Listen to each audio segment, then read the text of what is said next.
Europa necesitaba. El presidente francés Emmanuel Macron defendió sus polémicas declaraciones en las que planteó enviar tropas europeas a Ucrania y dijo que se trataba de un importante salto estratégico. Según señaló, Europa se enfrenta a un complejo escenario en términos de seguridad. Ciertamente nos acercamos a un momento en nuestra Europa en el que será apropiado no ser cobardes. No queremos ver nunca las tragedias que se avecinan, nunca queremos ver lo que está en juego. Los comentarios de Macron llegan durante una visita a Praga, la capital de República Checa, y se dan poco después de que se enfrentara a una reacción negativa por parte de varios países aliados que criticaron la propuesta del mandatario galo. Más tarde, funcionarios del Elíseo aseguraron que no contemplaba el envío de tropas de combate a Ucrania. La reconfiguración de la seguridad de Europa ya ha hecho eco en Rusia. Putin advirtió que la presencia de tropas europeas en Ucrania escalaría irreversiblemente el conflicto. Además, Moscú ha endurecido su tono luego de que la Organización Atlántica ratificara la adhesión de Finlandia. Con el telón de fondo de la concentración militar de la OTAN cerca de las fronteras de Rusia, la expansión de la alianza mediante la adhesión de Finlandia y a largo plazo de Suecia, se han tomado medidas para reforzar las agrupaciones de tropas en las direcciones estratégicas noroccidental y occidental. Esta semana la OTAN está llevando a cabo un ejercicio militar denominado Respuesta Nórdica 2024. El mismo involucrará más de 20.000 soldados de 13 naciones y tendrá como escenario a Noruega, Finlandia y Suecia. La operación se centrará en la defensa colectiva. Bueno, esos son los ruidos de sables y tambores de guerra que se vuelven a escuchar en toda Europa. Tenemos para estos dos segmentos al doctor Carlos Sánchez Berzaín en nuestros estudios, director del Instituto Interamericano por la Democracia, exministro de Defensa de Bolivia. Tenemos vía Zoom desde Washington, D.C. a Jeffrey Price, quien fue asesor del Departamento de Defensa de Estados Unidos, profesor de Johns Hopkins University. Y vía Skype desde Buenos Aires tenemos a Ignacio Montes de Oca, periodista y analista internacional. Doctor Carlos Sánchez Berzaín, hemos ya entrado en la primera guerra global del siglo XXI? Sí, todo esto que se presenta corresponde a este concepto que hemos desarrollado de guerra global. En mi criterio, ¿qué es la primera guerra global? Es una confrontación que no excluye a nadie, pero que tiene en este momento solo dos frentes calientes, dos frentes armados. El de Ucrania por la invasión de Rusia a Ucrania y el de la Franja de Gaza por el ataque terrorista a Israel. Pero en esas confrontaciones no hay nadie que sea neutral, no hay nadie que esté excluido. Entonces hay dos bloques. Y el bloque de las dictaduras, que es el que está integrado por Rusia, por China, por Irán, por Corea del Norte, hace presión de un lado y por el otro lado están las democracias, donde está la Unión Europea con la OTAN, donde está Estados Unidos, los aliados como Japón.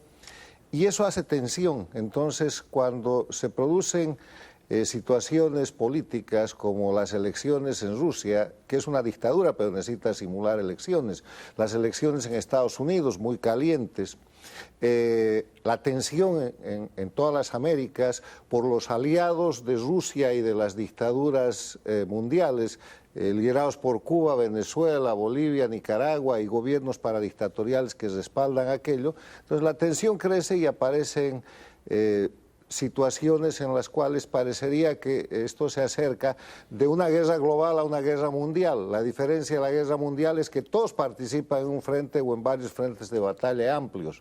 Y esa guerra mundial seguramente, o ciertamente sería nuclear. Pero yo no creo que va a pasar porque hay que recordar esa gran frase de Albert Einstein. Cuando le preguntaron, le dijeron, ¿cómo cree usted que va a ser la tercera guerra mundial? ¿Cómo van a ser las armas? Él dijo, la tercera no sé, pero la cuarta va a ser a palos y piedras. Ahora bien, Jeffrey Price, ¿qué se dice en Washington ante esta escalada de Vladimir Putin en respuesta a lo declarado por Emmanuel Macron de desplegar tropas en Ucrania y también el hecho de que hay que detener a Rusia en Ucrania para que no se tome Europa nuevamente? ¿Qué se está diciendo en Washington? Buenas noches, Exactamente. Jeffrey.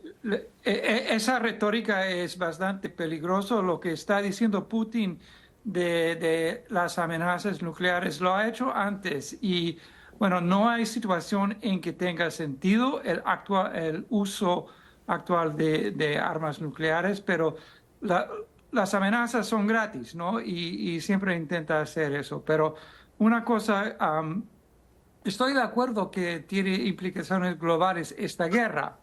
Por ejemplo, nosotros, los Estados Unidos, tenemos una estrategia doble, de doble guerra, se dice. Tenemos que disuadir a China y a Rusia al mismo tiempo. Y si Ucrania gana como está ganando, está disminuyendo la amenaza rusa. Así que eso no solo nos fortalece en Europa, pero también nos fortalece frente a China, porque ya no tenemos dos amenazas iguales, tenemos más una amenaza que podemos enfrentar más fuertemente contra China. Así que el éxito de Ucrania es muy importante, no solo por Europa, sino también por la paz en Asia. Justamente Henry Kissinger dio unas declaraciones hace unos meses donde dice que había que dejarle una ventana abierta a Putin, a Rusia, para que no se viera desesperado y sí desatara una conflagración nuclear. ¿Estás de acuerdo con esa opinión del doctor Kissinger, casi ya con 100 años? Bueno, siempre ha tenido opciones para desescalar Putin, nunca los ha tomado. Recordamos que esta guerra sigue a una guerra que ya tiene 10 años, la guerra en Donbass y la toma de Crimea. Y uno de los propósitos de Putin en esta guerra es de fortalecer su posición en Crimea, que ya lo tomó antes. Así que mientras más territorio agarra Putin, más tiene que defender y más desestabiliza esa situación. Así que es importante no tomar pasos que sean peligrosos, pero también no darle opciones o tentaciones a Putin a tomar medidas más agresivas, que seguramente lo tomaría si tuviera esa oportunidad. Ignacio Montes de Oca, bienvenido al programa.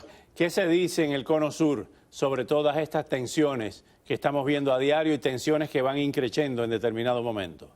Buenas noches. En el Cono Sur se lo toma de la misma manera que se toma en el resto del mundo.